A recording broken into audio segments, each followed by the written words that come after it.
On va commencer par un mot de prière. Éternel Dieu, nous te rendons grâce, nous te remercions. Merci pour ce moment que tu as rendu disponible. Seigneur Dieu, avant toute chose, nous voulons d'abord te demander pardon pour nos iniquités, pour nos fautes, pour nos défaillances, pour nos manquements. Grand Dieu, rappelle-toi cette chair qui est un fardeau pour nous. Bien de fois, nous voulons faire ta volonté, mais cette chair nous en empêche. Nous ne voulons pas en faire une justification, Seigneur Dieu, pour nos fautes, pour nos péchés. Mais nous voulons invoquer ta clémence, ta miséricorde. Seigneur, donne-nous d'expérimenter véritablement la délivrance du péché sous toutes les formes. Donne-nous de haïr le péché sur toutes les formes. Donne-nous d'avoir le dégoût de ce que tu hais. Donne-nous d'aimer ce que tu aimes. Grand et cher Dieu, nous te rendons grâce pour cette opportunité d'être encore avec les frères et sœurs de cette partie du monde. Seigneur Dieu, donne-nous de communier selon que nous sommes guidés par ton Saint-Esprit. Seigneur, inspire-nous ce que nous devons faire, même dans les moindres détails. Et par-dessus toutes choses, Seigneur Dieu, nous t'en supplions. Éloigne de nous tout esprit de confusion, de désordre. Merci, grand Dieu, pour les inspirations que tu nous donnes, pour les exhortations et pour les instructions. Bref, tout ce qui va se passer durant cette réunion. Au nom de Jésus-Christ, nous avons prié. Amen. Amen. Voilà. Je vais ouvrir une parenthèse pour dire que je ne peux pas tolérer quelqu'un qui se dit prédicateur, qui se dit enseignant de la parole de Dieu, qui entraîne les gens à la rébellion. Ça a écarté. Parce que il n'y a pas plus grand mal pour un prédicateur de prendre la parole, d'enseigner la tolérance du péché. Nous enseignons la délivrance du péché. Vous voyez quelqu'un qui mène une vie qui n'est pas droite devant Dieu, soit dans la débauche sexuelle, soit dans l'amour du monde, soit la personne n'est pas encore convertie. Par ses prédications, la personne va mener les sœurs à se rebeller contre Dieu parce que peut-être sa femme ne se voile pas la tête ou sa concubine ne se voile pas la tête. Alors, la personne force ou enseigne, encourage les sœurs en disant « Hey, ne vous voilez pas la tête ». Donc, c'est des choses que je ne peux pas tolérer et je ne vais pas tolérer. Je vous assure. Tant que j'aurai le souffle de vie, tant que je serai derrière cette trompette Jésus-Christ TV, je serai à la brèche comme les sentinelles d'Ézéchiel chapitre 33. Nous, les prédicateurs de l'Évangile, nous sommes à un standard élevé. J'ouvre une parenthèse avant de commencer. Il y a trop de séduction dans cette fin de temps.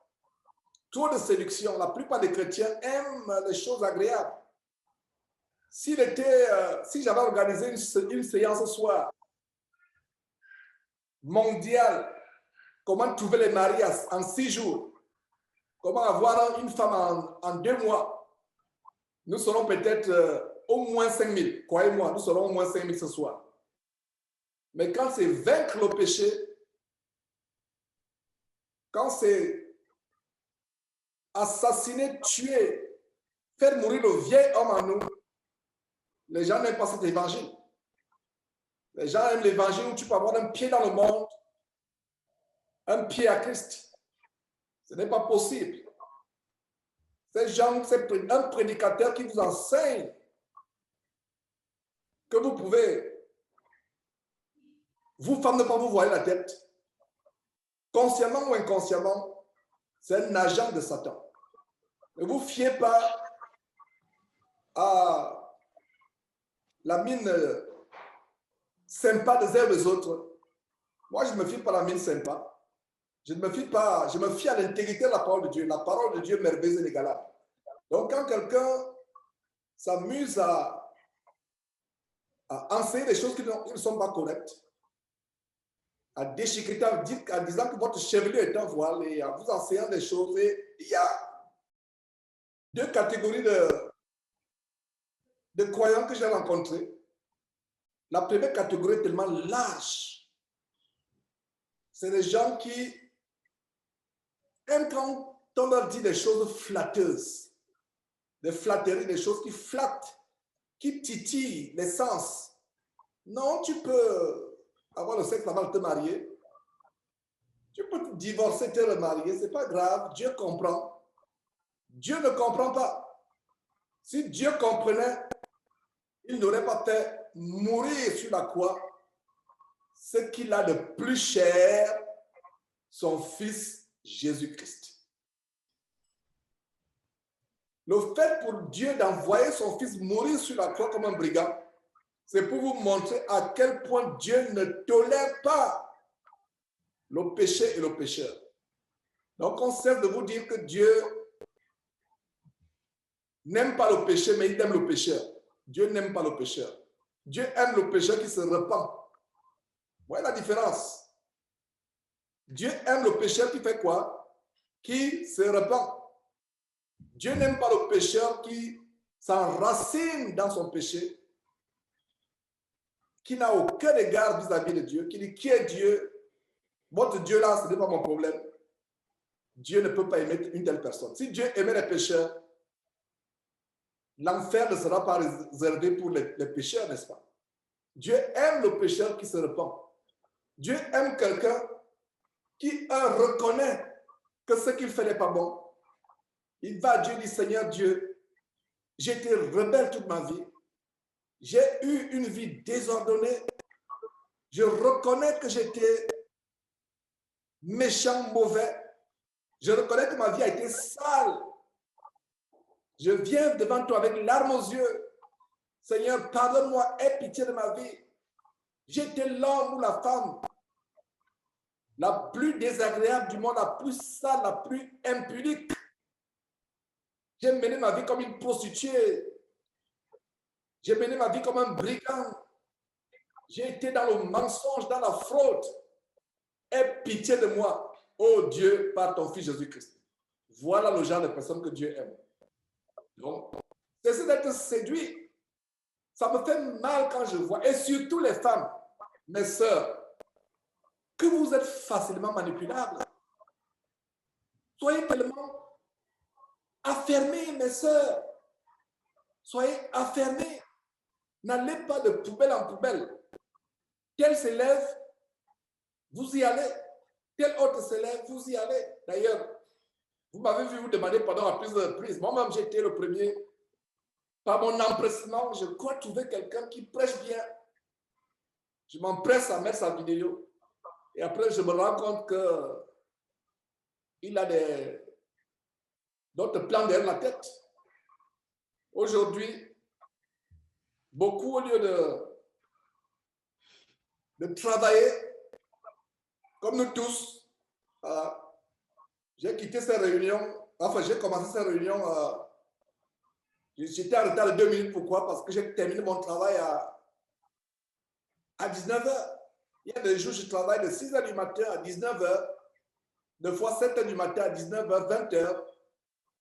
Et il y a encore ce ministère. J'aurais bien voulu aussi être 24 h sur 24 heures au service de cet évangile. Mais n'oublions pas une chose, nous devons travailler de nos propres mains pour donner un exemple. Nous ne devons pas être, en tant que prédicateur, à la charge de qui que ce soit.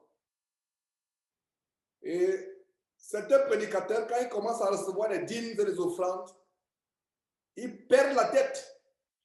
Ça monte dans la tête. Tu peux venir lui dire, oh mon frère, je vis dans l'adultère avec un homme. Le frère te dit, non, c'est pas grave. Dieu comprend. Il t'entraîne en enfer. Il sait bien que ce que tu fais est mauvais. Mais comme il est lié par la dîme que tu lui donnes, c'est pour ça qu'un homme de Dieu doit travailler pour être indépendant. Mes frères et sœurs, je peux enseigner rudement, durement comme je l'enseigne, parce que je ne dépends pas de qui que ce soit, ou de quoi que ce soit. Je dépends de Dieu qui pourvoit mes besoins. Qui pourvoit mes besoins.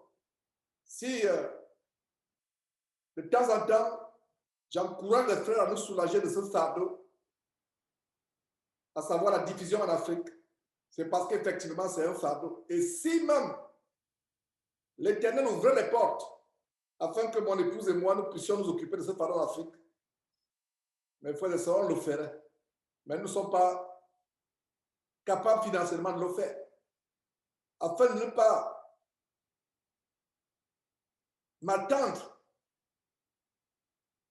ou alors afin de ne pas mettre mon appui sur qui que ce soit autre que Dieu ou quoi que ce soit. Donc, mes sœurs, je vous encourage, vous êtes nombreuses ce soir, comme d'ailleurs dans beaucoup d'assemblées, les femmes sont de plus en plus nombreuses. Mais en même temps que nous sommes contents que les femmes soient de plus en plus nombreuses, en même temps, je suis dans la tristesse à savoir que sur 10 000 femmes, s'il y a même une qui ira au ciel, c'est beaucoup. Et je suis tellement sérieux. Je suis même très gentil en disant 10 000. Sur 100 000 femmes, sur 1 million de femmes, s'il y a même 2 qui iront au ciel, c'est beaucoup. Il en est même aussi pour les hommes. Mais plus difficile encore pour les femmes. Pourquoi? Les femmes sont plus séduisibles. Il y a l'émotion. Oh, elle a fait ceci. Oh, elle s'est justifiée. Elle a fait un enseignement pour justifier son égarement. Oh là là, c'est pas... Ah, il s'est justifié. On ne se justifie pas. On se repent. Un point, un trait. Et j'ai commencé par l'amour. L'amour de Dieu, il y a la parole de Dieu qui dit, quand quelqu'un n'enseigne pas la parole de Dieu, comme il faut l'enseigner, il enseigne les doctrines, ne lui dis pas salut, ne le reçois pas dans ta maison. Donc, je commence cet enseignement sur l'amour en vous montrant le faux amour et le vrai amour. Il y a un faux amour.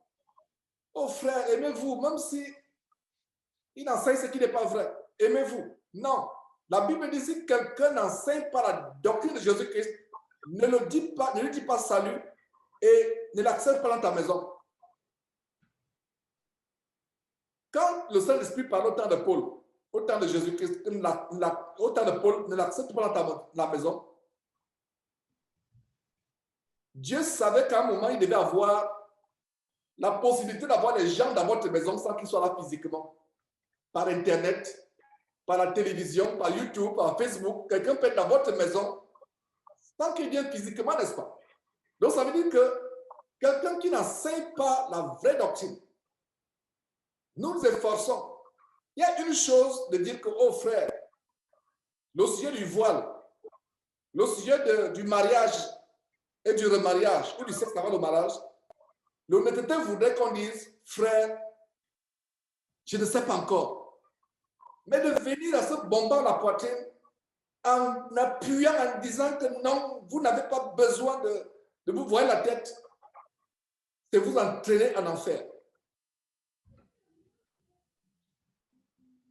Regardez les sacrifices que je fais et puis Dieu me récompense par rapport à cela. Regardez cette privation pour l'évangile, pour les âmes. Je ne tolérerai pas que quelqu'un vienne séduire les sœurs. Donc, mes sœurs, je vous en supplie, ne soyez pas séduites. Soyez fermes. Sœur en Christ, c'est une prière que je veux faire. Demandez à Dieu, Seigneur Dieu, enlève les émotions de mon cœur. Vous savez pourquoi Dieu ne veut pas que la femme enseigne? Les émotions. Avec les émotions, on ne discerne même plus. Il y a des bandits évangéliques qui sont là plein. Il y a d'autres qui savent même bien se déguiser. Vous ne pouvez pas les voir. Mais moi, je les vois. Clairement, il peut venir comme un agneau, il peut venir comme un prédicateur. Mais moi, votre frère Georges, je détecte que ça, c'est Satan qui se manifeste dans cet homme qui prêche. Vous pouvez croire qu'il est prédicateur, mais il y a des détails. L'orgueil, le péché, Mes frères et sœurs, il y a des choses difficiles que j'enseigne souvent. Est-ce que je suis parfois 100%? Non. Mais je préfère enseigner la vérité. Même si moi-même, il arrive de tomber de temps en temps. Je suis pur de votre sang. Je préfère enseigner la vérité, même si ça fait mal. Et cette vérité que je vais continuer à enseigner. Le jour où vous commencez à me voir être souple, commencer à justifier, non, c'est bon, c'est OK, non, tu peux avoir un copain, Dieu comprend. Fuyez-moi comme la mort. Fuyez-moi comme la mort. Ce jour-là, dites que Georges, nous avons perdu notre frère Georges. Notre frère Georges est mort. Portez, célébrez ma mort. Mais ça n'arrivera pas plaise à Dieu. Je serai toujours intègre, même si j'ai tous les ennemis du monde. Ma sœur, sois intègre, je t'encourage. Il y a comme l'impression que nous sommes en train de s'éloigner de 1 chapitre 13. Mais je parle selon que Dieu m'inspire. Ma sœur en Christ, tu as besoin d'être affermi. Ne te laisse pas séduire par les gens. Ils sont tellement forts. Ils n'ont pas la langue difficile comme moi. Ils ont la langue mielleuse. Ils sont éloquents. Ils vont vous séduire. Ne vous laissez pas séduire. Pourquoi je m'adresse à vous, sœurs? Parce que ce que je vois, parce que je suis tellement en contact à longueur de journée avec plusieurs frères, plusieurs sœurs, la séduction est plus élevée chez les sœurs que chez les frères, à cause de l'émotion. À cause de l'émotion. Si on prend 100 frères, on prend 100 sœurs. Sur les 100 frères, il y a peut-être 1 ou 2 qui sont séduits par un faux pasteur qui se divise en agneaux. On prend 100 frères, il y a peut-être 2 qui sont séduits. Mais quand il y a 100 sœurs qui sont vraiment séduites à ces enseignements, qui lisent la Bible, on les prend. Dès qu'il y a un petit vent qui souffle sur YouTube, sur Internet, sur les 100, 90 sont séduits. C'est pour cela que c'est grave, c'est sérieux. Attachons-nous à nos Bibles. Lisons la parole de Dieu. Recherchez la compagnie des sœurs radicales, des frères radicaux. Recherchez la compagnie des gens, quand ils vous exhortent, ça vous fait mal. Vous sentez mal, vous avez envie d'entrer dans l'ordinateur pour lui tordre le cou. Ou pour lui masser le cou, pour paraître plus. Vous avez l'impression, vous voulez, vous grincez les dents.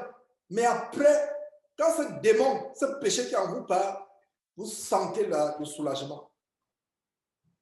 Donc voilà ce que je voulais vous dire. Je vous encourage que ce travail ne soit pas en vain. Beaucoup parmi vous, vous avez commencé à vous priver de beaucoup de choses. Regardez ces privations.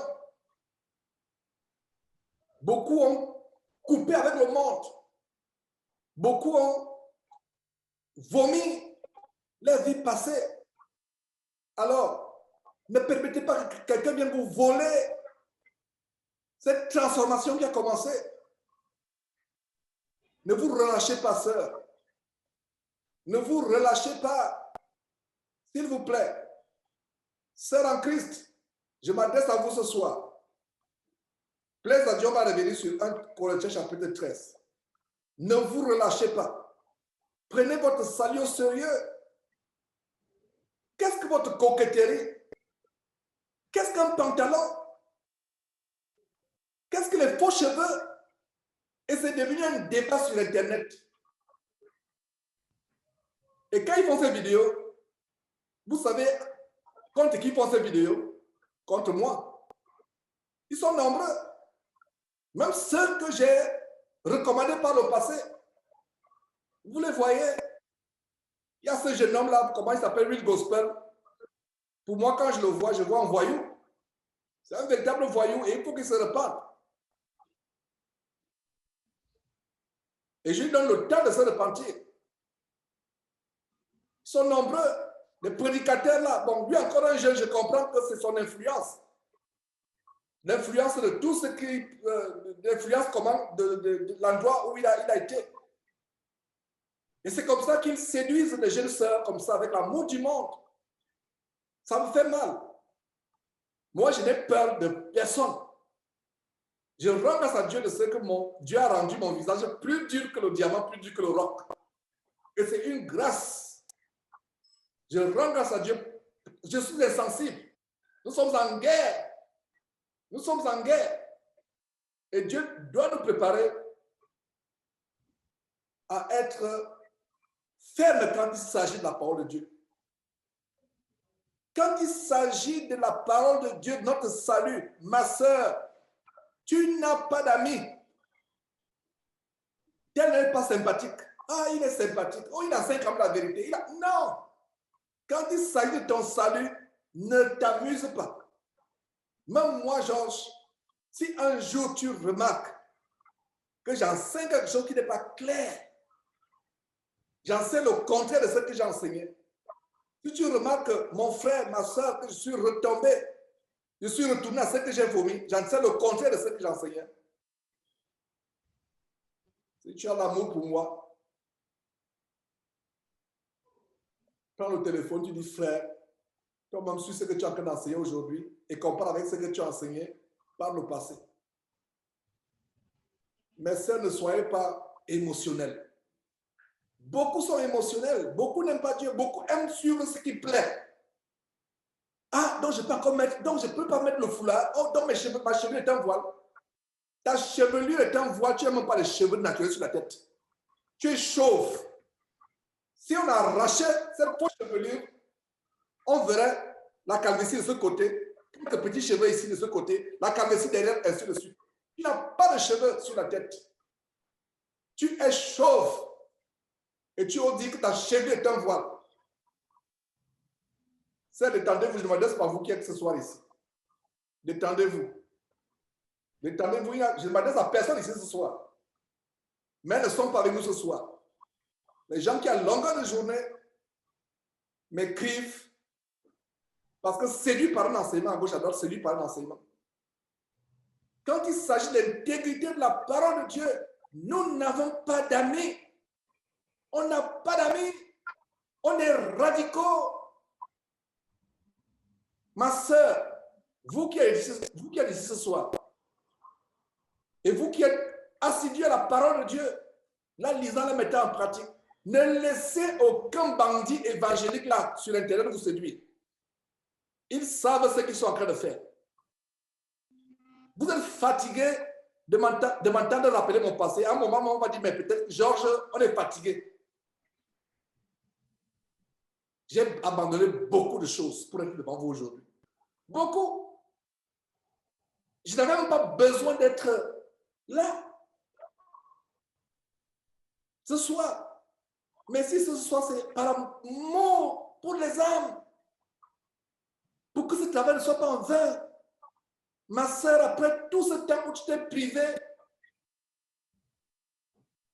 des choses de ce monde, qu'est-ce qu'un petit pantalon?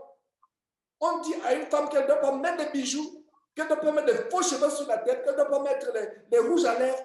Tu te bats encore, tu t'accroches. Où est l'amour pour Christ dans ton cœur? Je ne m'adresse à personne ce soir encore ici. Ce n'est pas pour vous. Vous qui êtes ici ce soir, vous êtes un encouragement pour moi. Je vous connais.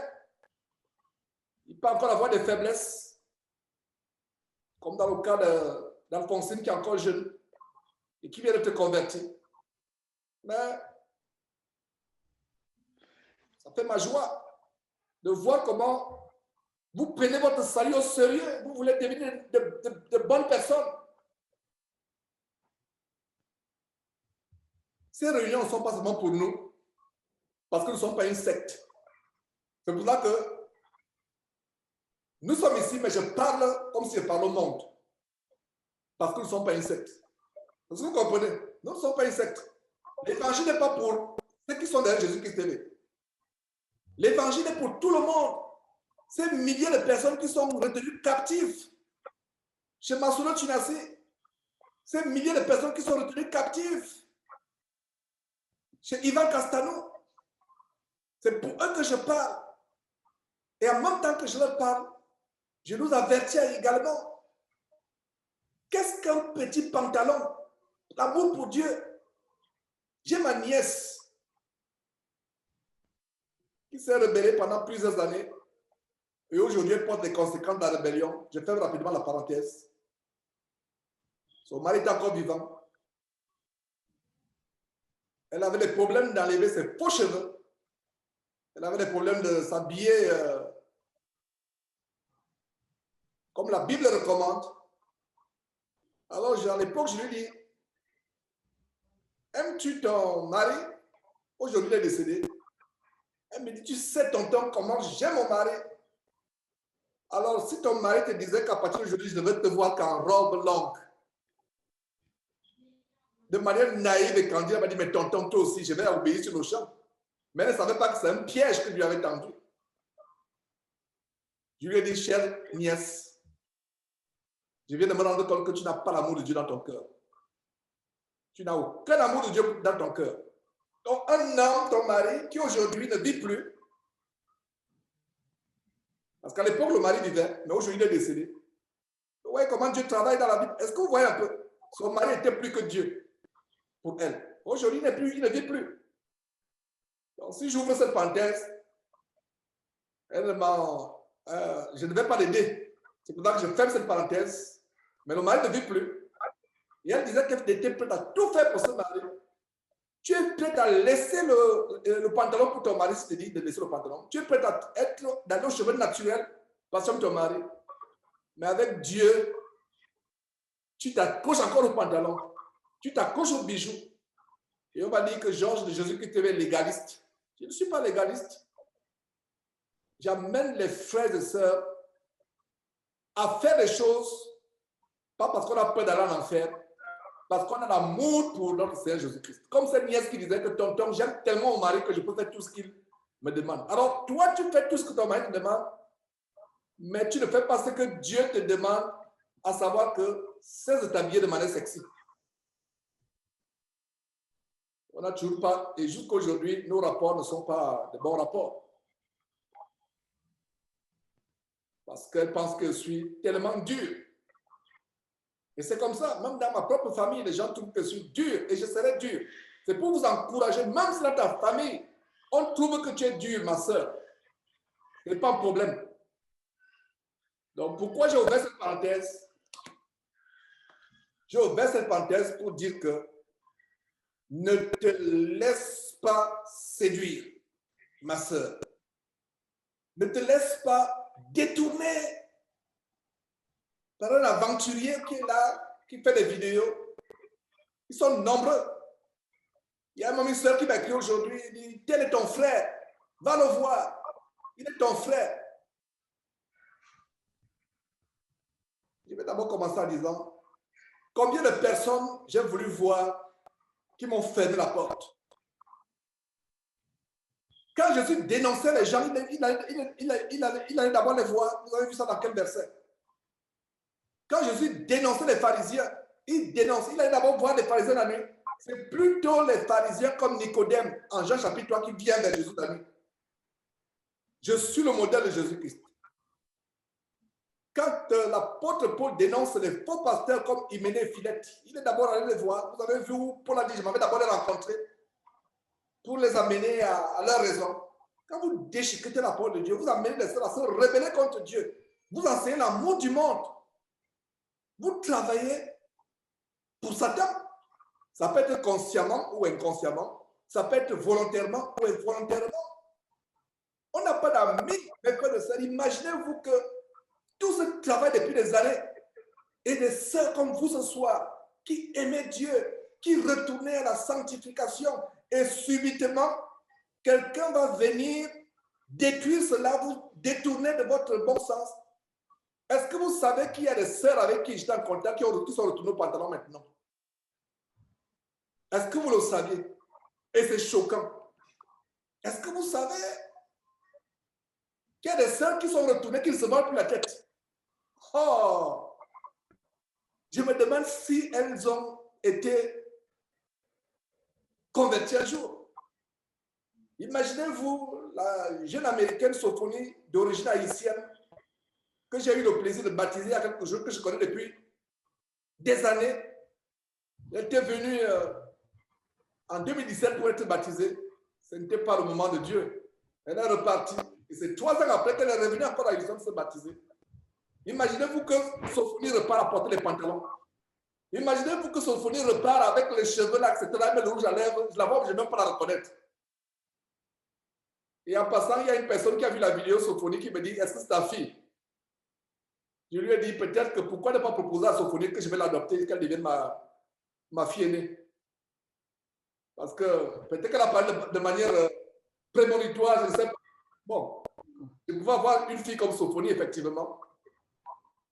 Je ne suis pas comme ceux qui cachent dans le sage. Je n'ai peut-être pas encore les cheveux blancs, mais j'ai 52 ans. Je ne mens pas, c'est la vérité. Donc, mes frères, c'est pour vous dire que Sophonie peut être ma fille.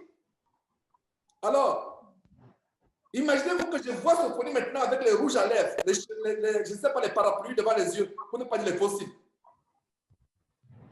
Ou maintenant tu vois, je ne sais pas, les griffes de tigresse. Ça va me faire mal. Et c'est ça que ces faux prédicateurs vous amènent à faire. Et ça me fait mal. Nous allons étudier le livre de 1 Corinthiens. Je pense que j'ai la réponse de Dieu par rapport à ce soir. Soyez encouragés, mes sœurs, je m'adresse à vous. Raoul, je sais que tu es concentré. Tu m'entends, je sais. C'est pour ça que ces sœurs sont... Ces réunions ce soir, je parle à mes sœurs. Mes sœurs, je vous en supplie, ne laissez personne vous séduire.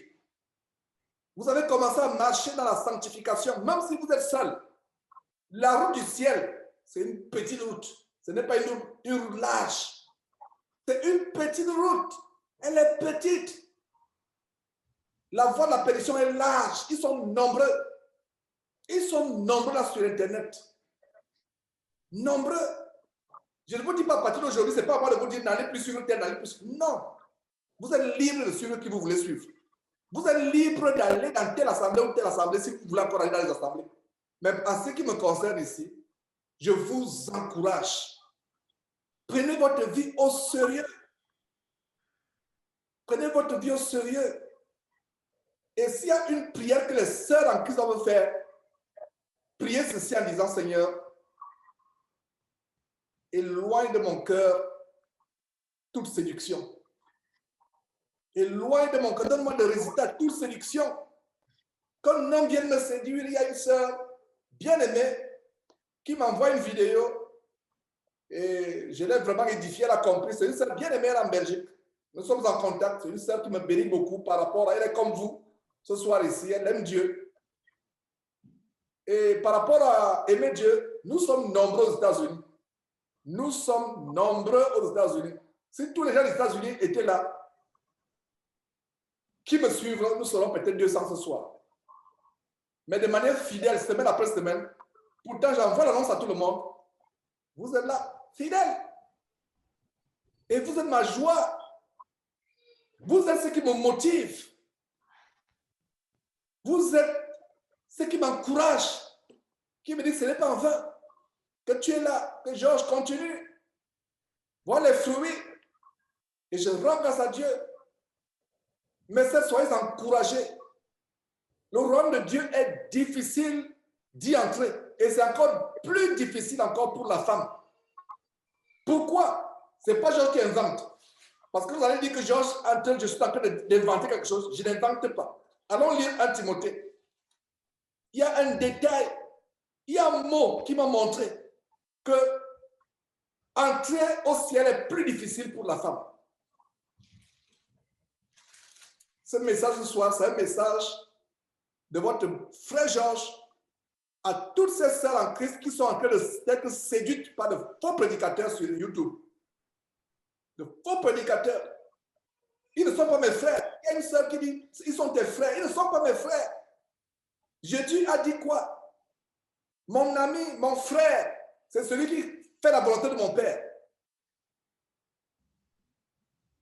Qu'un frère encore, comme Raoul, ou comme Simao, qui certainement empêché ce soir, ou un frère puisse peut-être prendre notre voie, c'est quelqu'un qui vient de te convertir.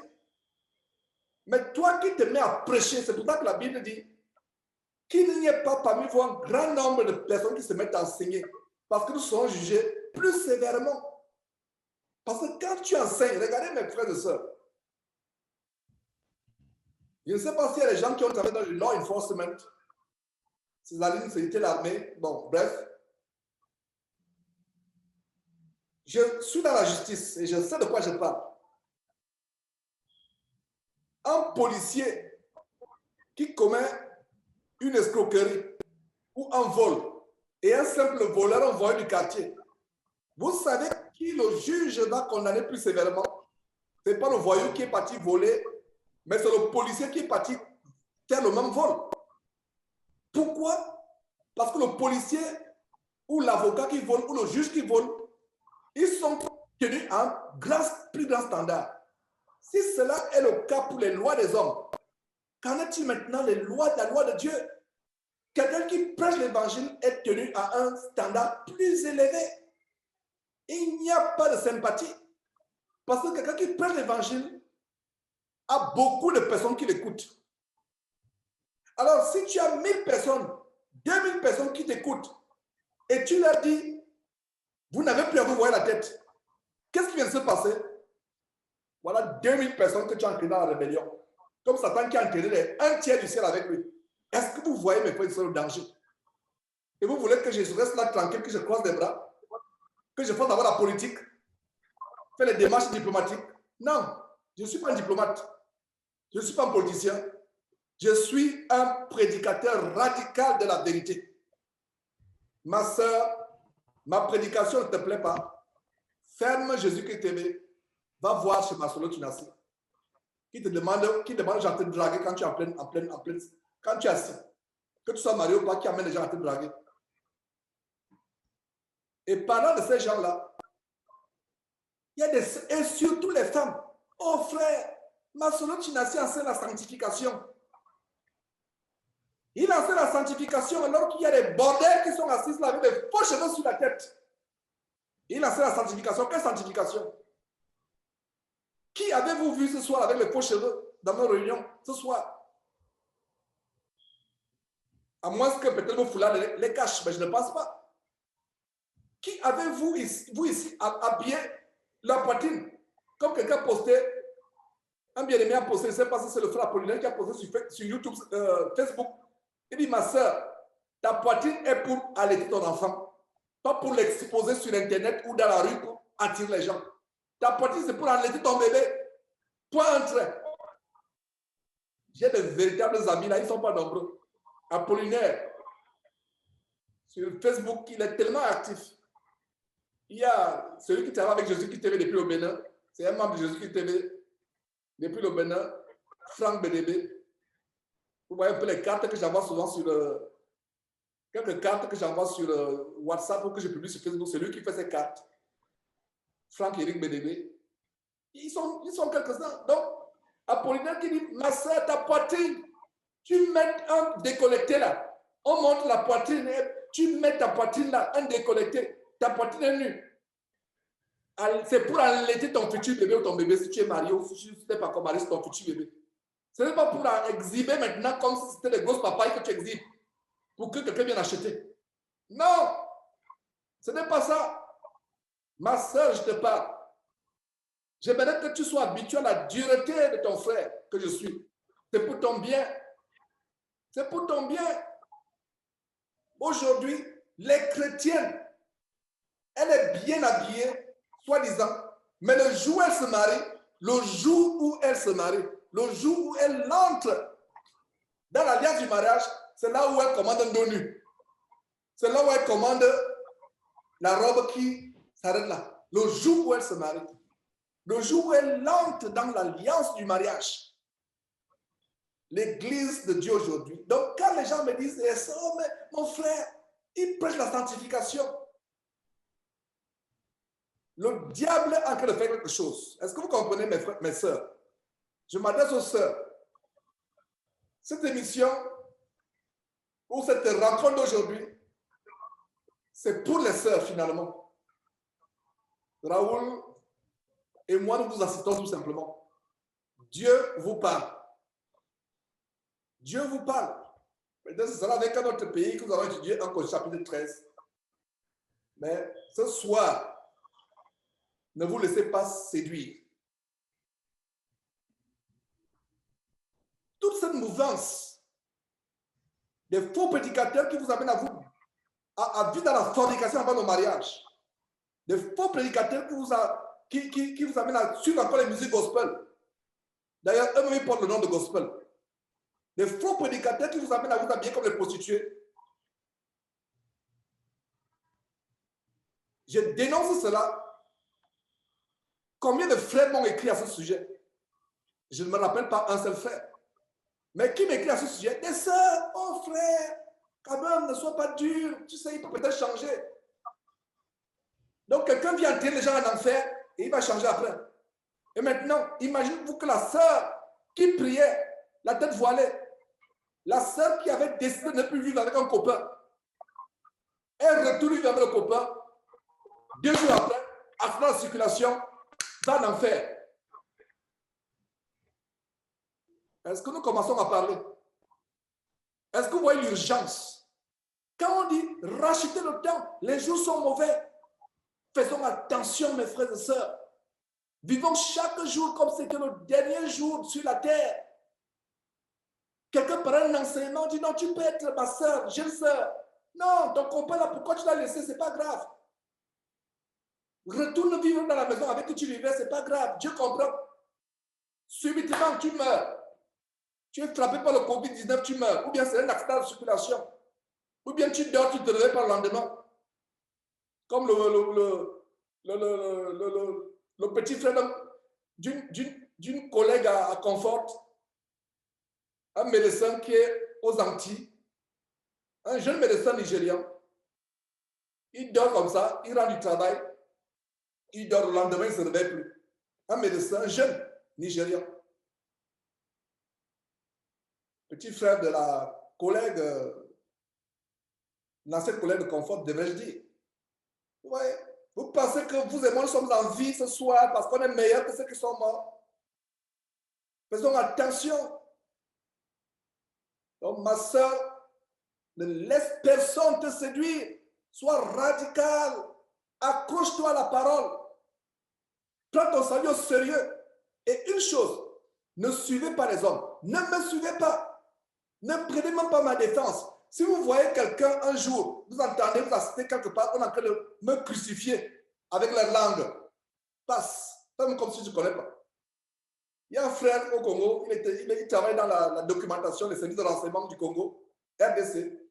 Il est dans un bureau à midi. Il trouve les gens en train de me déchirer avec leur langue. Parce qu'il y avait une émission qui passait. Il est passé comme s'il ne me connaissait pas. Il a bien agi. Ma sœur ne prend pas la défense d'un homme.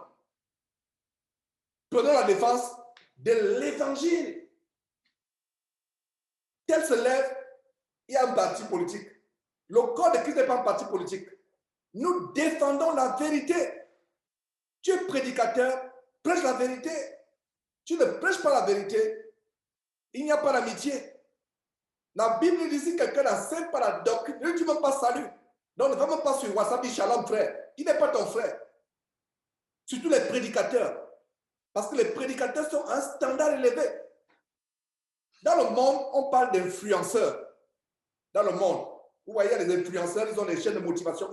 On les appelle les influenceurs. Mais nous, chrétiens, nous pouvons influencer les gens, soit pour l'enfer, soit pour le ciel.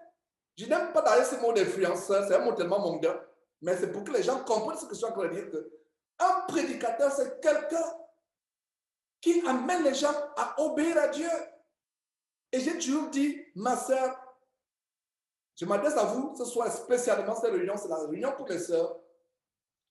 Ne fouille pas la Bible pour trouver les versets pour justifier ta rébellion. Tu passes le temps, tu cherches un verset pour justifier les boucles d'oreilles. Tu cherches un verset pour justifier le rouge à lèvres. Tu cherches un verset pour... Qu'est-ce qu'il dit souvent?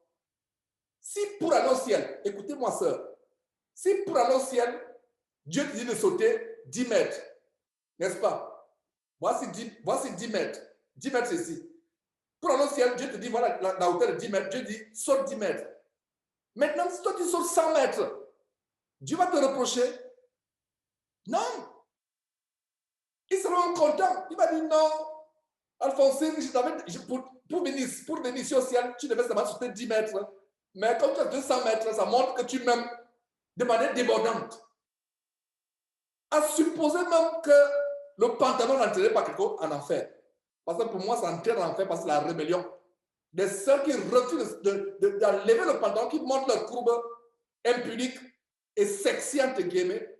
Parce que quand on dit qu'on est sexy, comme vous, je l'ai toujours dit, Facebook, vraiment, si vous n'êtes pas dans la prédication, ou vous n'avez rien à faire à Facebook, fermez votre page Facebook. Oh, sœur, j'aime ton pantalon qui te moule au derrière. Oh, amen, oh, mais amen. Amen avec 10 os, avec 20 points d'exclamation. On est content. Amen. Sexy. Oh, tu es sexy. Amen. Sexy, c'est quoi? Un objet de sexe. Ça veut dire quand on te voit, on voit le sexe. On ne doit pas voir le sexe quand on te voit. On voit la piété. Et je cause avec beaucoup de frères. Pour les jeunes sœurs qui ne sont pas mariées, voilà un encouragement que je vous donne. Et si vous voulez vous marier, bon, maintenant, si vous êtes comme ma fille aînée, qui a décidé de ne pas se marier, et si elle tient à sa décision jusqu'à la mort, ok, tant mieux, Dieu soit loué pour cela. Mais ne pas se marier, c'est peut-être mieux. Se marier, ce n'est pas un péché. Donc, si tu veux te marier, jeune sœur, tu n'as pas péché. Mais que ce soit dans le Seigneur et prie Dieu que Dieu t'envoie la bonne personne. Donc, si tu veux te marier, ce n'est pas mauvais. Mais si tu décides de ne pas te marier, c'est même encore beaucoup mieux. Mais te marier et fonder une famille, ce n'est pas mauvais. Tu n'as pas péché, détends-toi. Et les gens qui interdisent aux gens de se marier, les prédicateurs qui interdisent aux gens de se marier, pêchent. Ça devient l'occultisme. D'ailleurs, l'apôtre Paul confronte cela dans les derniers temps. Ne pas manger ceci, ne pas se marier. Mais si quelqu'un, un enfant, une femme, un jeune homme, un homme décide que moi, pour le Seigneur, je ne vais pas m'encombrer, je vais servir le Seigneur jusqu'à ma mort, il n'y a pas de problème. Maintenant, si vous voulez vous marier, voilà le conseil que je vous donne, jeune fille. Je suis en contact avec beaucoup de jeunes. Quand un jeune homme voit une femme sexy, il voit un objet de sexe. C'est pour une nuit. Si c'est même encore, peut-être, je ne sais pas, peut-être autrement encore une semaine. Après une semaine, tu le dégoûtes. Parce que tu as montré un objet de sexe. Ce qu'on n'a pas est précieux. Donc, si quelqu'un vient à toi parce que c'est un objet de sexe qui dandine devant lui, une nuit, 2 nuits, 3 nuits, fini. Et tu vas passer, voilà comment les filles passent d'homme en homme, d'homme en homme, d'homme en homme, d'homme en homme. Tu dors avec elle aujourd'hui, il t'oublie. 2 mois après, tu dors avec et tu te déprécies. Quand un homme regardez cette histoire. Ça me rappelle un peu mon passé honteux. Mais Dieu m'a délivré. Je n'ai pas honte de vous rappeler mon passé. Dieu m'en a délivré. Regardez un peu les hommes qui aiment le monde. Vous voyez un homme qui a réussi, qui a un bon travail, qui n'est pas encore marié, qui est volage, comme on dit en Afrique, un homme bordel. Quand vous voyez les femmes avec qui il est, c'est les femmes comme on voit à la télévision. Mais le jour où il se marie, les gens sont choqués. Vous comprenez ce qu'il y a derrière, n'est-ce pas? Quand vous voyez, il n'était pas marié, c'est un homme volage, il mène la vie, il va à gauche, à droite, etc. Vous voyez, les femmes, on a l'impression qu'aujourd'hui, c'est, je ne sais pas, tel Kardashian qu'il a aujourd'hui. Après Kardashian, je ne sais pas, c'est Pamela Anderson qu'il a après. Après, il a toutes sortes de femmes. Mais le jour où il se marie, et je connais, j'ai des grands frères comme cela, il était tellement volage, mais le jour où il se marie, des grands frères, grands cousins, le jour où il se marie, tout le monde est choqué, il dit, mais la femme là, elle est totalement différente. Même les gens du monde, qui ne sont pas chrétiens. Pourquoi? La femme sexy, et ça, j'ouvre maintenant la parenthèse pour les jeunes sœurs. Il y en a au moins 2 ou 3 ce soir. Quand un homme te regarde, qu'il ne voit pas le... Fais tout pour que quand un homme te voit, il ne voit pas le sexe. Fais un effort à partir d'aujourd'hui. Il ne voit... C'est-à-dire que fais tout. C'est-à-dire quand il te voit, il ne voit pas le sexe. Il ne voit rien.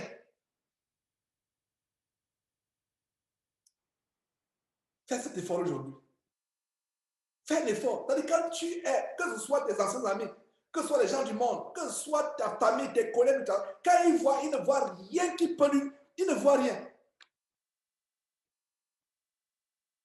Et quand Dieu t'amènera quelqu'un, te conduira avec quelqu'un, tu n'auras pas à chercher. Parce que tu n'as pas à chercher. Parce qu'il y a les sœurs là, chrétiennes qui vont maintenant les rencontres. Vous savez pourquoi les groupes WhatsApp sont fameux aujourd'hui? Toute de fornication sur les groupes Facebook, les groupes WhatsApp, toute de fornication. Ah, tel chrétien, on est là. Fornication sur fornication. Beaucoup de détails. Beaucoup de jeunes sont tombés dans la fornication à cause de ces groupes, soi-disant chrétiens. Et voilà encore une séduction pour les jeunes sœurs. Ah, je vais dans un groupe chrétien. C'est un groupe de chrétiens. Non. Il y a des voyous dans ce groupe. Satan a l'œuvre pour te détruire. Ça termine par la fornication. Il y a des gens qui témoignent. Donc, voilà ce message qui était pour vous, mes sœurs. Ne soyez pas affligés par ce qu'elle dit. En tout cas, ça ne s'adresse à personne ici ce soir.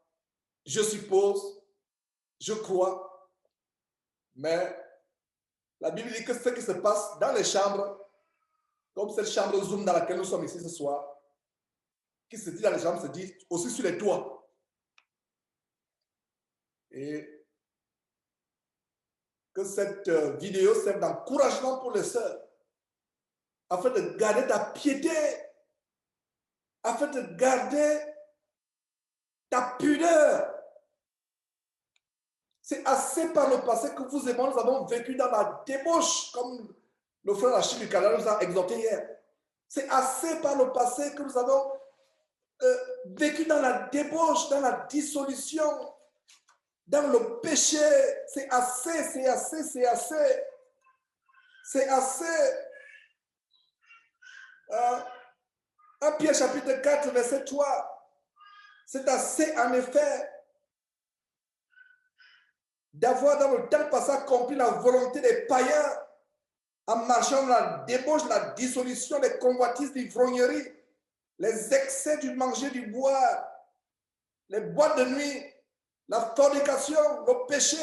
Mes frères, notez bien ce verset. D'ailleurs, j'ai publié la vidéo du Canada il y a quelques instants. C'est assez par le passé. La débauche, la fornication, l'ivrognerie, le dérèglement. 1 Pierre chapitre 4, verset 3. C'est assez d'avoir dans le temps passé accompli la volonté des païens, la volonté de la chair, en marchant dans la dissolution des convoitises d'ivrognerie, les excès du manger et du boire et les idolâtries criminelles. Et regardez ce qui se passe au verset 4. Ainsi, trouve-t-il étrange que vous ne vous précipitez pas avec eux dans le même débordement de débauche et ils vous calomnient? Si vos amis, vos anciens amis ne trouvent pas étrange, ne vous trouvent pas étrange, vous n'êtes pas chrétien. Ils doivent vous trouver étrange. Ils doivent être choqués.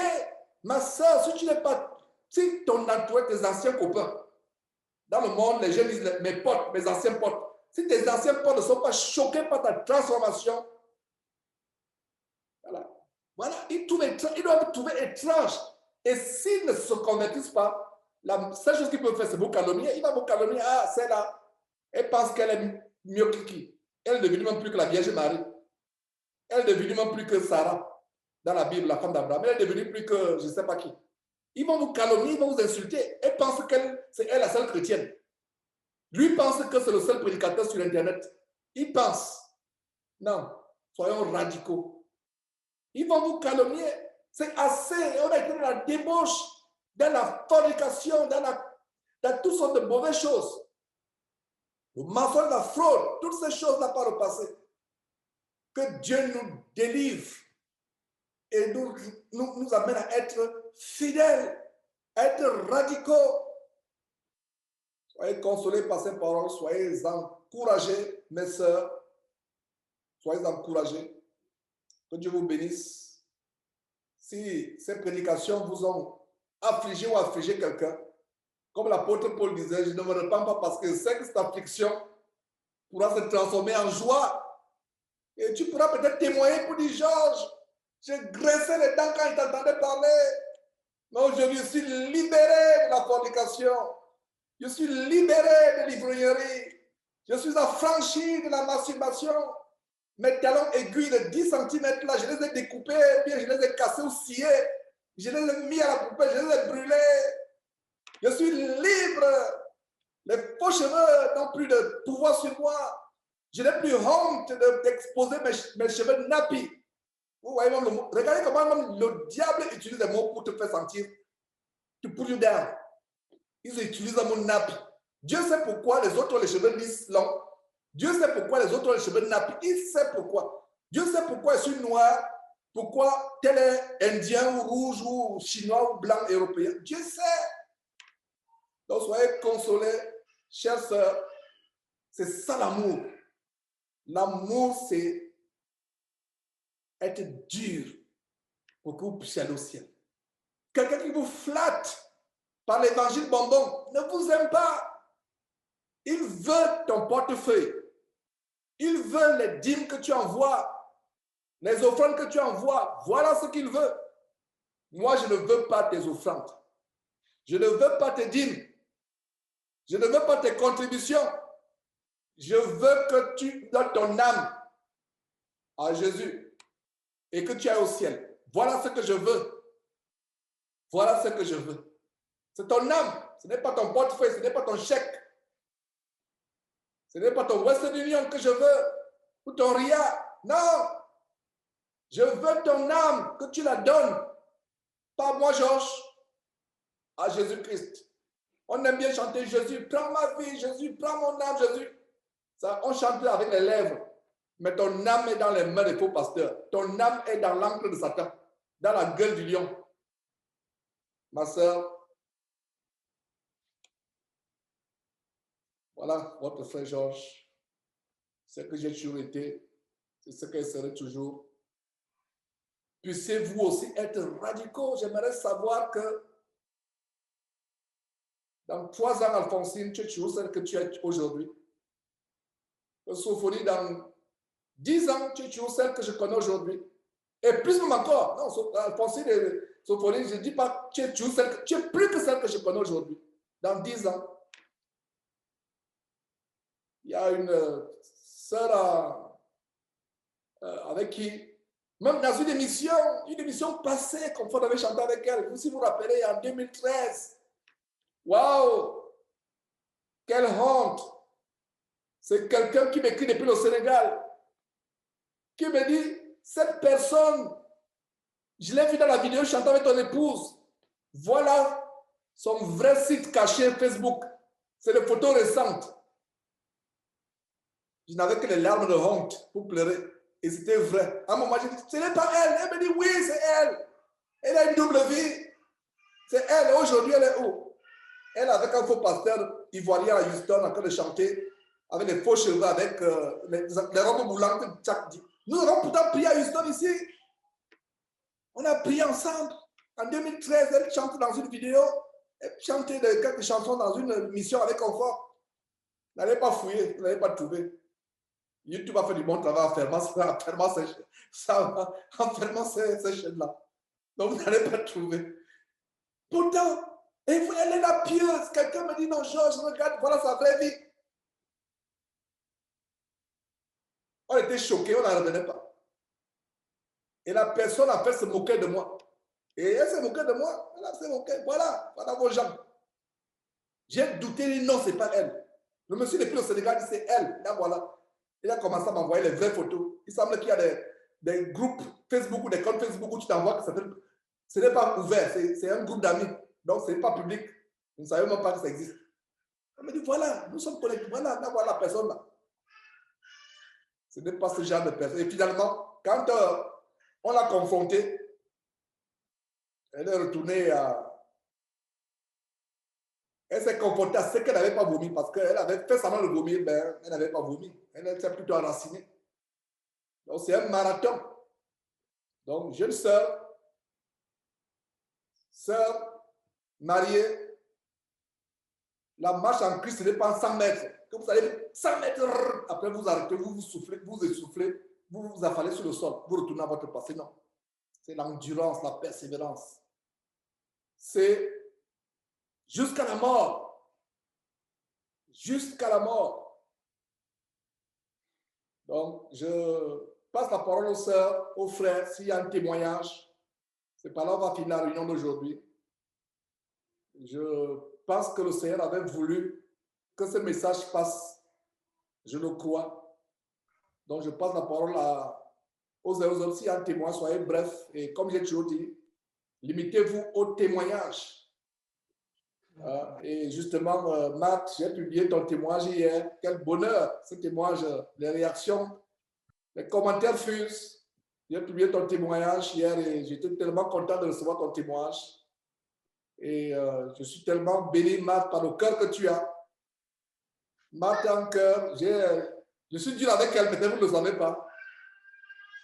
Matt, c'est la sœur qui pose toutes les questions. Je suis dur avec Matt, mais ce que j'aime avec Matt, c'est que elle peut être tellement chaude, mais quand tu dis ce que tu as fait n'est pas bien, elle le prend avec comme un enfant. Et que le Seigneur te bénisse pour cela, Matt. J'étais un peu dur dans mon message hier que je t'ai envoyé, mais tu as bien pris ça. J'étais tellement content que tu aies bien pris ça et j'étais aussi tellement content de partager ton témoignage par rapport à ton mari. Donc, que Dieu vous bénisse. Dieu a horreur de la femme qui se rebelle, soit à son mari, soit à celui qui lui enseigne la parole de Dieu. Vous devez rester dans la soumission, dans le calme, sœur. Donc, je passe la parole pour quelques témoignages. Nous sommes plus loin de la fin de cette réunion. Je passe la parole pour les questions. Je vais adresser les questions. Voilà. Donc, s'il y a un témoignage, soyons bref, limitons le témoignage. Donc, s'il y a un témoignage, prenez la parole. Césarine dit ceci. Césarine, je vais commencer par ce que je ne sais pas.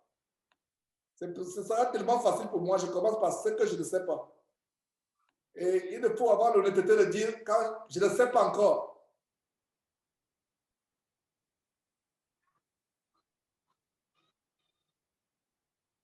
Je commence par la troisième question de Césarine. La Bible utilise deux langages différents en parlant des démons. Par exemple, de Jean 6, verset 70. Ce n'est pas moi qui vous ai choisi. Ce n'est pas moi qui vous ai choisi, vous les 12. Et l'un de vous est un démon. Donc, en Jean chapitre 6, verset 70, Jésus parle de Judas qui est un démon.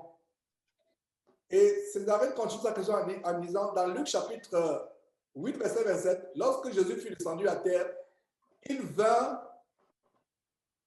au-devant de lui un homme de la ville qui était possédé de plusieurs démons. Voilà, quelle est la différence entre un démon, être un démon et être possédé de plusieurs démons? Et je t'avoue que pour le moment, je ne sais pas. Et si cette vidéo est publiée, quand notre frère peut-être nous aide, qu'on examine, je n'ai pas, ça c'est des mystères. Parce qu'il dit justement que Judas est un démon. Je n'aimerais pas faire une interprétation particulière. Je n'aimerais pas dire ce que je pense. J'aimerais avoir vraiment un enseignement clair parce que la Bible nous interdit dans 2 Timothée, pas 2 Timothée, 2 Pierre chapitre 1, verset 21, verset 20. Aucune prophétie, aucune écriture de la parole de Dieu ne doit être l'objet d'une interprétation particulière. Donc, je ne dois pas dire ce que je pense. Ça, c'est le genre d'écriture qui m'est difficile à comprendre. C'est-à-dire que l'un de vous est un démon. Quel est le mystère derrière? Comment un homme peut être au point où Jésus dit qu'il est un démon? Qu'est-ce qui s'est passé? Je peux me poser des questions. Est-ce que c'est qu'un démon a pris corps en lui ou alors c'est Satan qui est devenu en lui? C'est des questions que je me pose, mais je n'ai pas de réponse. Mais nous savons, dans le cas justement de Luc chapitre 8, que tu cites, Césarine, verset 27, que il y avait un homme qui était possédé par les démons. C'est-à-dire que lui, c'est facile à ce niveau-là de savoir que non, cet homme n'était pas un démon. Il n'avait pas beaucoup de démons, mais cet homme était plutôt... cet homme avait des démons en lui. Là, c'est clair. Mais en Luc chapitre 10, verset 70, comme tu l'as posé comme question, je suis désolé de dire que vraiment, ça, c'est un mystère que j'aimerais moi aussi comprendre. C'est un mystère que j'aimerais comprendre. Qu'est-ce que le Seigneur Jésus disait réellement? Est-ce que c'était de manière figurative? Est-ce que c'était, comme on peut dire, on peut dire vraiment tel était un véritable diable? Est-ce que c'était de manière figurative? Je ne sais pas. Est-ce que c'est un mystère que Jésus voulait nous montrer? Je ne sais pas. Donc là, je suis vraiment désolé. Je ne sais pas. Maintenant, la question où je suis à l'aise, la différence entre le blé et l'ivraie.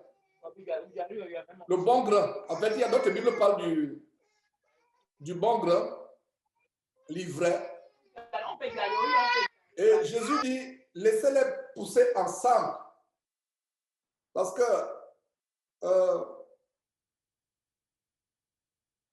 la parabole alors, lisons même, je pense que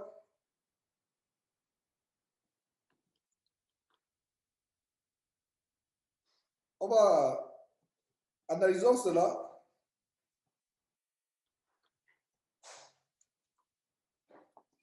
Un instant, s'il vous plaît.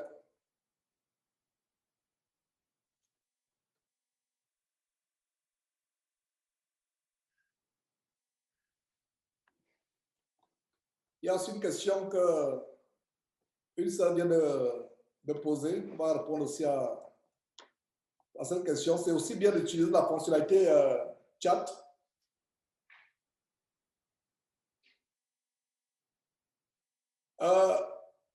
Tournons la Bible en Matthieu chapitre 13.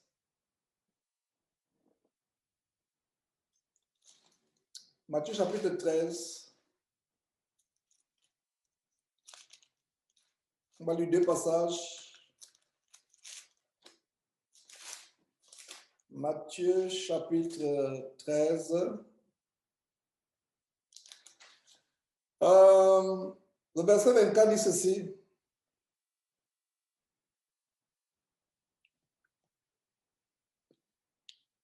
Il a proposé une autre parabole. Donc, c'est une parabole. C'est quelque chose qui est enseigné. C'est une histoire. C'est une anecdote. C'est une parabole, c'est une anecdote, c'est une histoire pour transmettre un enseignement. Donc, verset 24. Et Jésus l'a proposé une autre parabole et dit, le royaume des cieux est semblable à un homme qui a semé une bonne semence dans son champ. Ça, c'est le royaume de Dieu. Mais pendant que les gens dormaient, son ennemi vint, sema de l'ivraie parmi le blé et s'en alla. Lorsque l'herbe eut poussé et donné du fruit, l'ivraie parut aussi. Les serviteurs du maître de la moisson vinrent lui dire, Seigneur, n'as-tu pas semé une bonne semence dans ton champ? Lui bien non, qui a délivré. Il a répondu, c'est un ennemi qui a fait cela. Voilà, je vous parlais justement de cela tout à l'heure. Un ennemi qui vient vous amener à voir d'autres pensées, à vous détacher de la sanctification, à repartir le monde. C'est un ennemi qui a fait cela. Et le serviteur lui dit, veux-tu que nous allions l'arracher? Non, dit-il, de peur qu'en arrachant l'ivraie, vous le déracinez en même temps le blé. Laissez croître ensemble l'un et l'autre jusqu'à la moisson. Et à l'époque de la moisson, je dirais au moissonneur, arrachez d'abord l'ivraie et liez-la en gerbe pour la brûler. Mais amassez le blé dans mon grenier. Dans mon grenier. Et beaucoup de personnes utilisent ce passage en disant, vous voyez, dans une assemblée, laissez le faux à côté du vrai. Laissez Il y a des gens qui ont pris ce passage, Césarine, pour me dire que laisse les faux pasteurs. Le Seigneur lui-même va les ôter. Laisse le bon grain et l'ivraie croître ensemble. La parole ne se contredit pas. Cette parabole, c'est quelque chose de beaucoup plus grand que l'assemblée chrétienne. Parce que quand l'apôtre Paul nous apporte des révélations, en 2 Corinthiens, chapitre 6, verset 14 à 17, quel rapport y a-t-il entre les ténèbres et la lumière? Ne vous mettez pas avec les infidèles sous un joug étranger. Je vous ai donné ce verset où le Seigneur dit, si quelqu'un ne vous apporte pas cette sainte doctrine, ne lui dites pas salut, ne le recevez pas dans votre maison. Celui qui lui dit salut participe à ses mauvaises œuvres. La Bible ne se contredit pas. Donc, ce passage, beaucoup l'utilisent pour justifier le fait que dans une assemblée où il y a les vrais et les faux, laisse-les ensemble. Ne les sépare pas. Ça n'a rien à voir avec l'assemblée chrétienne. Ça n'a rien à voir avec l'assemblée chrétienne. Il parle du royaume des cieux. Il n'est pas dit l'église, l'assemblée des chrétiens. Commençons d'abord au verset 24, sauf si je lis mal, sauf si vous avez une autre Bible. Il n'est pas dit l'assemblée chrétienne, il est le royaume des cieux. Ça veut dire que ma compréhension de cette parabole, Césarine, c'est que au retour de Jésus-Christ, ceux qui pensaient même être les vrais serviteurs seront exposés, dévoilés. Lui-même, il va faire le tri à ce moment-là. Il va faire le tri. Donc, ce n'est pas nous de dire aujourd'hui que tel ira en enfer, tel ira au ciel. Parce que le verset commence au verset 24. Le royaume de Dieu est semblable. Je ne sais pas dans quel sens tu as posé la question, mais Césarine, quand on me donne ce passage, généralement on dit non, laissez les faux frères et les vrais frères ensemble. Ce n'est pas le cas. Sinon, la parole de Dieu se contredirait quand l'apôtre Paul nous dit ôtez le méchant du milieu de vous. Ôtez le méchant. Quand il confronte l'église de Corinthe où il y avait l'impudicité, où quelqu'un avait eu l'audace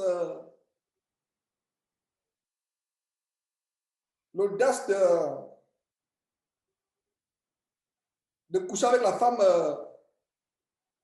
de la concubine de son frère. Dans 1 Corinthiens chapitre 5, verset 21, maintenant ce que je vous dis, je vous ai écrit, regardez très bien le contexte. Ce que je vous ai écrit, nous sommes en 1 Corinthiens chapitre 5, verset 11. Maintenant, ce que je vous ai écrit, c'est de ne pas avoir des relations avec quelqu'un, ce nommant frère, est impudique, ou cupide, ou idolâtre, ou outrageux, ou ivrogne, ou ravisseur, de ne même pas manger avec celui-là, avec un tel homme. Un tel homme, quelqu'un se disant frère, lui se dit ton frère. Il n'est pas dit que quelqu'un qui est ton frère. Regardez bien ce verset. Quelqu'un se disant, il dit qu'il est ton frère. Mais il est quoi? Il est impudique. Il vous enseigne la démo sexuelle. Il vous enseigne que vous pouvez avoir le sexe avant le mariage ou partager la maison avec ta concubine, il n'y a pas de problème. Ça, c'est l'impudicité. La Bible dit, fuyez l'impudicité. Mais il y a des enseignements selon lesquels vous pouvez vivre encore ensemble dans une même maison, côte à côte. Ça, c'est l'impudicité. Donc, quelqu'un se nommant frère impudique, ou cupide, ou idolâtre, ou outrageux, ou ivrogne, ou ravisseur. Soulignez ravisseur. Mes sœurs, je vous exhortais tout à l'heure, justement à cause de ce mot ravisseur. Il vous ravit la course. Il vous ravit votre... Un ravisseur, c'est un voleur. Imaginez-vous quand il y a les kidnappings, il y a les razzias.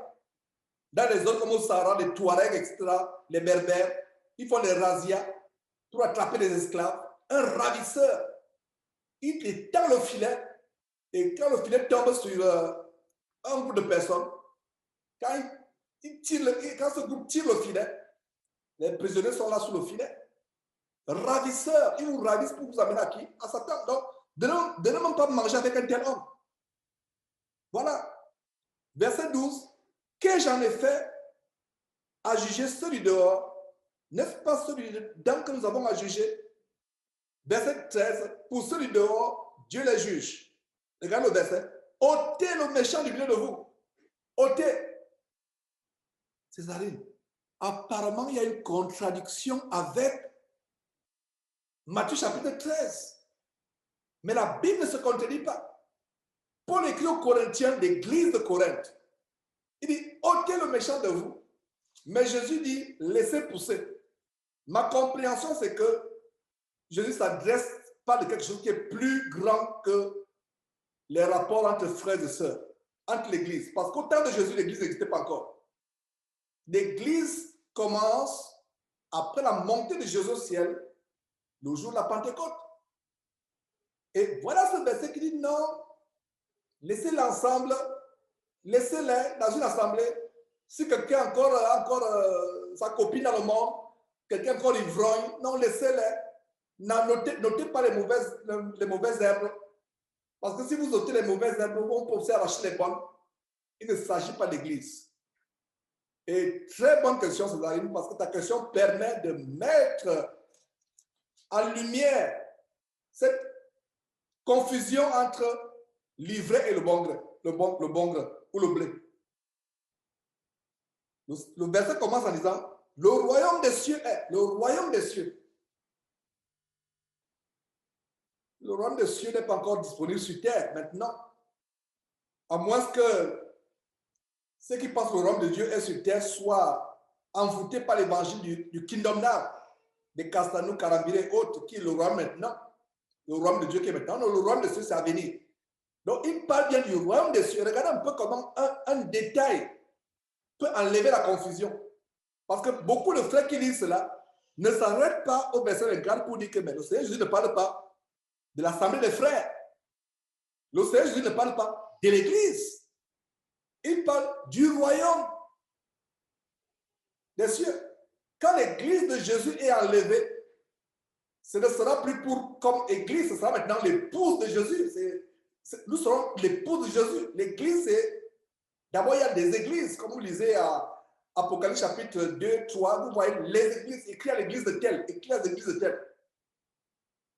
Mais dans le royaume des cieux, il y aura des élus, il n'y aura plus l'église de telle, l'église de telle, l'église de telle. Donc le royaume de Dieu.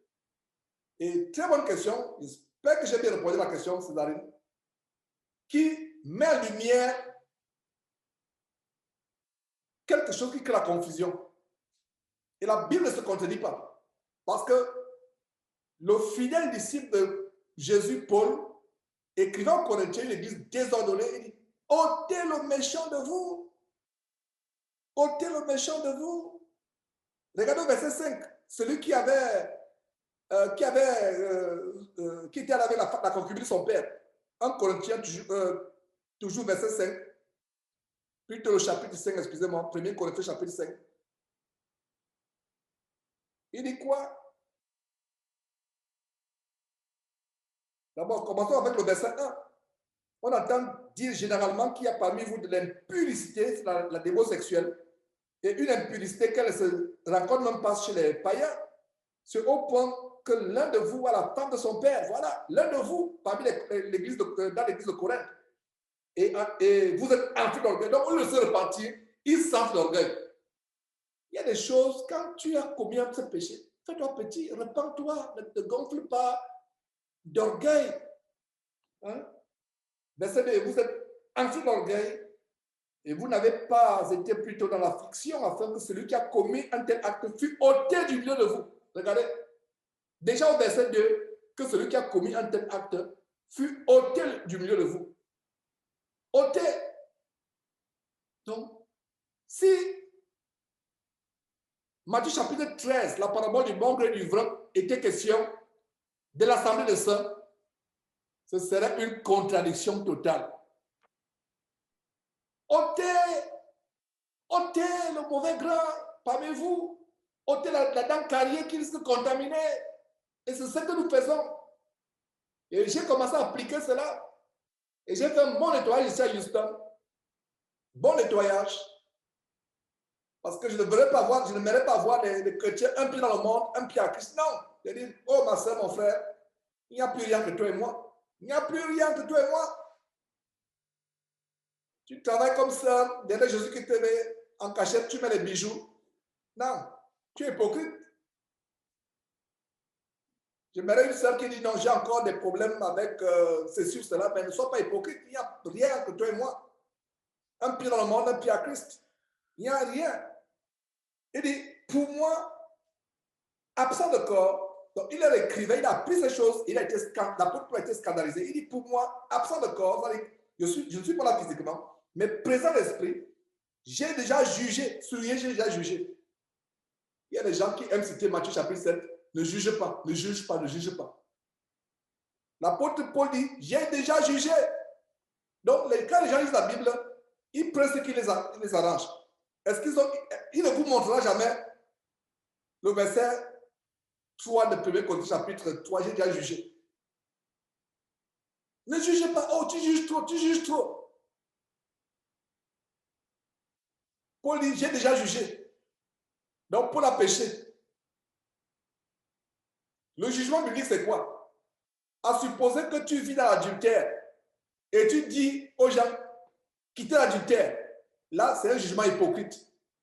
Le vrai jugement biblique, c'est que quand tu dénonces les choses, assure toi-même que toi-même tu n'es plus dans ces choses-là. C'est ça le jugement biblique. Mais l'apôtre Paul dit, j'ai déjà jugé. Comme si était présent celui qui a commis un tel acte. Et regardez le verset 4, s'il vous plaît. Au nom du Seigneur Jésus, vous et mon esprit étant rassemblés avec la puissance de notre Seigneur Jésus, verset 5, qu'un tel homme soit livré à Satan pour la destruction de la chair, afin que l'esprit soit sauvé au jour du Seigneur Jésus. Qu'un tel homme soit livré à Satan, soit arraché, ôté au verset 2, celui qui a commis un tel acte soit ôté du milieu de vous. Verset 13, pour ceux du dehors, c'est Dieu qui les juge. Mais nous devons juger, regardez le verset 12, qu'ai-je en effet à juger ceux du dehors? N'est-ce pas ceux du dedans que nous devons juger? Donc ces frères et sœurs charnels qui ne veulent pas se détacher du monde, qui disent, oh Georges tu juges, qui lisent ce chapitre. Voilà, plusieurs reprises, le mot juger. Paul dit, j'ai déjà jugé. Et ici, il dit quoi? Pour les gens du dehors, les musulmans, les non-chrétiens, il y a des gens qui disent, mais Georges, pourquoi tu ne fais pas des vidéos contre les musulmans? Non. Les musulmans ne font pas partie du corps de Christ. Ils ne sont pas. Pourquoi tu vas exposer? Il y a d'autres qui disent, fais une émission sur le vaudou au Bénin. Pourquoi? Maintenant, si quelqu'un se détache, un prêtre vaudou vient à Christ, s'il ne marche pas selon les principes de Dieu et il veut pas entraîner les gens à aller un peu vaudou, c'est là où on va l'exposer. Mais s'il fait son vaudou, il n'a rien à voir avec le corps de Christ. Mais s'il devient un ancien sataniste, parce que tous ces faux pasteurs, ils ont en commun, j'étais marabout, j'étais sataniste, ils sont nombreux. J'étais un marabout, j'étais un sataniste, et quand tu vois, et quand là témoigne, je travaille pour Satan pour amener les gens en enfer. Je travaille pour Satan pour... Mais quand tu vois ces prédications, il continue à travailler pour Satan pour amener les gens en enfer. Quand il vous dit que vous ne devez pas vous voiler la tête, où est la différence entre le marabout qui était avant? Où est la différence? Quand il vous dit que vous pouvez vivre avec une femme dans une maison, même si vous n'êtes pas marié, votre concubine, où est la différence avec le marabout qui a entraîné les gens en enfer selon leur témoignage bidon et mensonger? Faisons attention, mes soeurs. Mes frères, faisons attention. Donc, voilà comment il est dit. Nous n'avons pas jugé ceux du dehors, mais ceux du... C'est-à-dire que c'est à ceux du dedans que nous jugeons. N'est-ce pas ceux du dedans que nous devons juger? Donc, ma soeur, si quelqu'un te dit que tu juges, lis-lui ce chapitre-là. Et maintenant, pour la question de Cédarine, voilà, ôté. Jésus parle du royaume des cieux. Ça, c'est un mystère. Et j'avoue que moi, je ne comprends pas très bien ce mystère du vrai et du bon grain dans le royaume des cieux. Peut-être l'Apocalypse nous donne quelques révélations. Le jour du jugement, viendra, vous voyez quelqu'un qui pensait, vous pensez être un vrai serviteur de Dieu, vous le voyez plutôt jeté en enfer. Ce sera un choc. Mais pour ce qui est de la parabole du bon gré du livret, ça commence par le royaume des cieux est semblable. Par rapport à l'église de Christ que vous et moi nous formons, quelqu'un commet l'impudicité, s'il ne se repent pas, il n'a pas de place parmi nous. J'espère que j'ai répondu et que tu as la réponse, Césarine. Terminons, nous sommes presque à la fin avec la question de... Voilà, ma question est, si je pêche dans mon rêve et que je dois demander pardon pour ce péché, est-ce que... Waouh, ça c'est... Rachel dit ceci. Non, c'est pas Rachel, c'est... Oui, la question dit ceci, effectivement. Non, excuse-moi. La question dit ceci, la sœur Ninza. Il dit, ma question est, si je pêche dans mon rêve, est-ce que je dois demander pardon pour ce péché? Est-ce que Dieu prend en compte ce qui se passe dans le sommeil? Si c'est un songe, nous ne sommes pas maîtres de nos songes. Il y a des frères et sœurs qui sont vautrés, comme moi par le passé, dans l'impudicité. Et le danger, c'est que, mes frères et sœurs, si Dieu ne vous délivre pas définitivement de couper vraiment les ponts, parce que toute l'impudicité qu'on a commise, tous les péchés qu'on a commis par le passé, surtout le péché sexuel, c'est comme une bande magnétique. Même si vous êtes converti, ça se déroule, ça se déroule. Le diable sait que physiquement, vous ne pouvez plus commettre l'impudicité, la fornication. Qu'est-ce qu'il fait? Il vient dans les songes. Et c'est là où vous devez implorer la grâce de Dieu pour couper tout contact avec ces choses. Le péché, c'est quelque chose que nous faisons volontairement ou involontairement, mettant en éveil. Parce que le rêve, est-ce qu'on choisit quel genre de rêve on aura? Donc, je ne pense pas. Nous prions Dieu, nous demandons pardon à Dieu pour les péchés volontaires ou involontaires, conscients ou inconscients. Mais la catégorie du sommeil, moi, je comprends ça comme une attaque du diable. C'est une attaque du diable. Et je pense que c'est l'occasion de mettre en pratique Jérémie chapitre 33, où il est dit, invoque-moi et je te répondrai. Notez bien ce verset. C'est le verset quand quelque chose nous dépasse notre entendement. Nous prions sur la base de Jérémie chapitre 33, verset 3. Invoque-moi et je te répondrai et je te montrerai des choses cachées que tu ne connais pas. Des choses cachées. Donc, il faut prier en demandant, Seigneur Dieu, comment se fait-il que je dors et je pêche dans mon rêve? Soit je suis sué dans mon rêve. Qu'est-ce qui se passe? Est-ce que c'est l'ennemi qui vient m'attaquer? Est-ce que ce sont les démons qui viennent m'attaquer? Si c'est les démons, Seigneur Dieu, donne-moi d'en être délivré. Et toi-même, si le Seigneur te révèle que c'est les démons, prends autorité. Il peut aussi s'agir peut-être d'un péché non confessé. Tu vois, ou alors quelque chose que tu n'as pas reconnu devant Dieu. Donc, avec Dieu, il n'y a pas une réponse standard. Ça varie selon les situations. Les rêves pendant le sommeil, les rêves de péché, que tu as de commettre le péché, généralement, c'est l'infiltration démoniaque, généralement. Mais ça peut aussi être que peut-être Dieu t'envoie un message. Dieu te dit qu'il y a peut-être un aspect de ta vie où il y a encore l'iniquité. C'est l'occasion d'invoquer Dieu, d'implorer Dieu de nous montrer des choses cachées, de nous montrer ce qu'il y a derrière. Mais tu ne peux pas te rendre coupable du fait que tu as rêvé des choses qui ne sont pas claires, ou tu as eu des rêves impurs. Ne sois pas affligé. L'affliction est du fait que tu ne dois plus être associé de près ou de loin avec ce qui est impur. Ça, c'est l'affliction. Mais ne te casse pas la tête en disant, voilà, oh, j'ai péché contre Dieu. Non, mais la fiction va être que mais tu ne dois parce que le péché, nous ne devons pas plus être ni de près ni de loin avec le péché. Donc, je ne sais pas si j'ai répondu à cette question. Je pense que dans ta situation, chère sœur, demande à Dieu de te révéler ce qu'il y en a.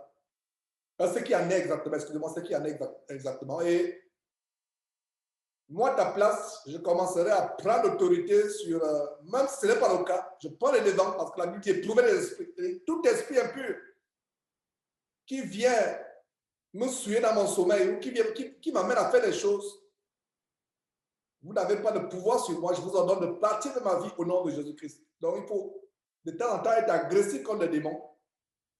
En même temps, prier aussi Dieu pour que Dieu vous donne d'être vraiment délivré, mais n'hésitez pas à exercer l'autorité et la puissance que nous avons au nom de Jésus-Christ contre les démons. Et quand tu as un rêve impur comme cela, la première chose, si tu ne t'es pas réveillé la nuit, c'est le matin, si ça te vient en tête, prends autorité sur tous ces démons. Montre à ces démons, si c'est le cas, des démons qui viennent vouloir venir te souiller par le sommeil. Ils savent qu'ils ne peuvent plus venir physiquement. Ils savent que tu t'es repenti, tu as changé de vie. Alors, ils vont venir par la ruse et pour te faire sentir mal, pour te faire sentir souillé. Dans ce cas, ce n'est pas toi qui as péché. On ne pêche pas. On pêche quand on est conscient de ce qu'on fait. Imaginez-vous quelqu'un qui est mort. Il n'y a plus de conscience. C'est comme le sommeil. Quand vous dormez, vous n'êtes plus conscient de ce que vous faites. Surtout quand vous dormez profondément. Donc, ces démons-là viennent, ils sont rusés. Ça veut dire qu'il y a une porte ouverte quelque part et demande à Dieu que la grâce que cette porte soit fermée. Voilà, frères, sœurs. Ah, voilà. Voilà, ok, voilà.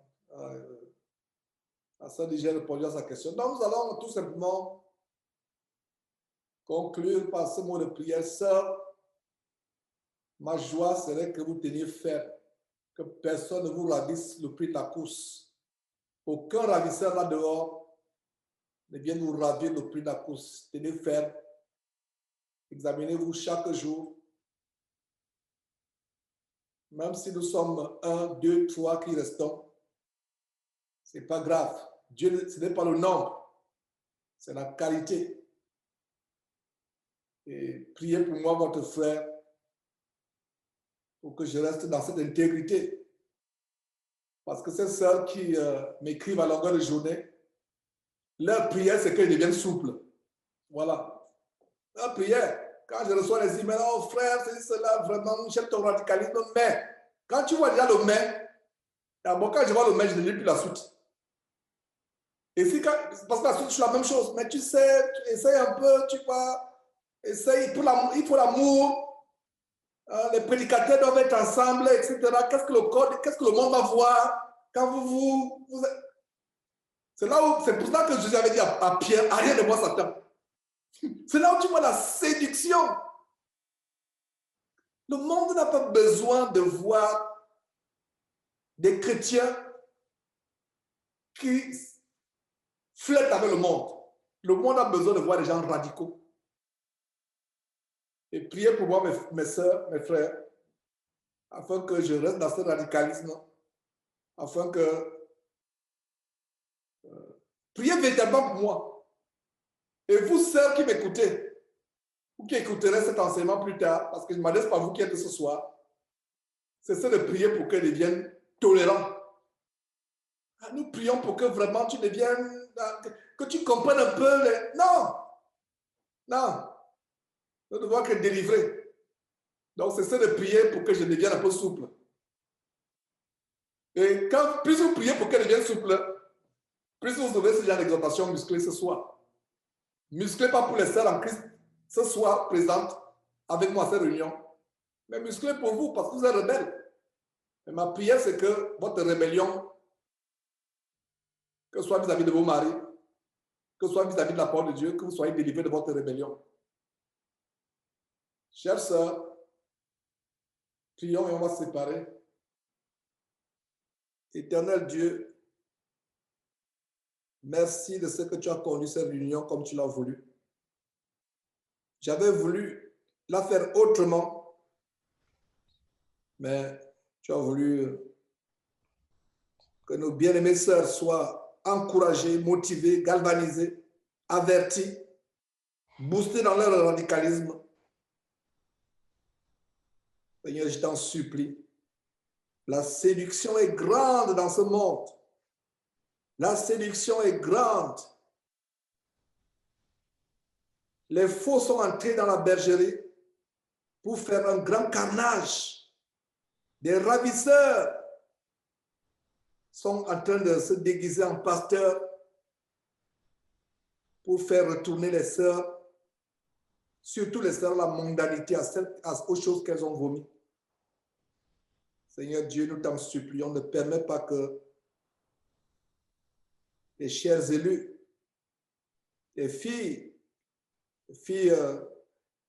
du grand Dieu, ne permets pas au grand Dieu qu'elles se détournent. Délivre-les de tout sentiment d'émotion. Donne-leur la force de résister à la séduction. Oh, grand Dieu, merci pour cette exhortation. Merci comment tu as conduit les choses comme tu l'as voulu. Au nom de Jésus-Christ, nous avons prié. Amen. Voilà, chers sœurs, chers frères, Raoul, je vous aime bien et la grande joie, c'est que nous reprenons les études approfondies.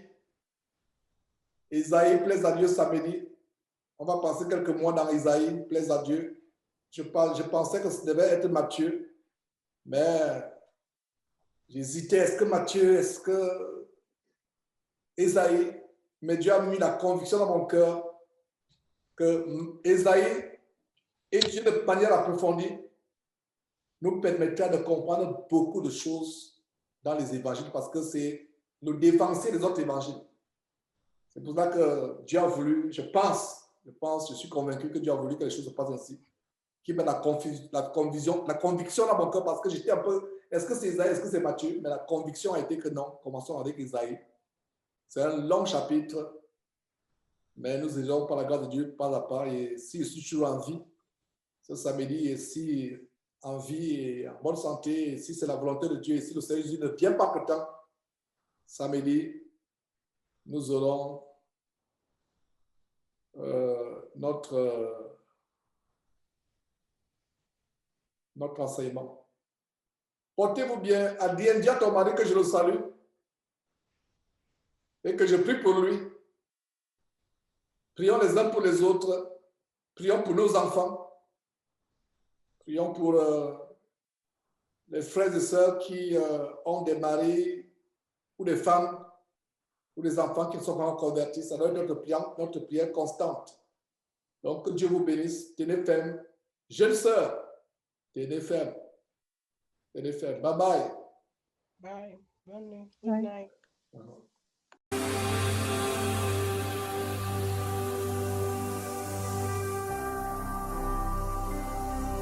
Jésus-Christ TV,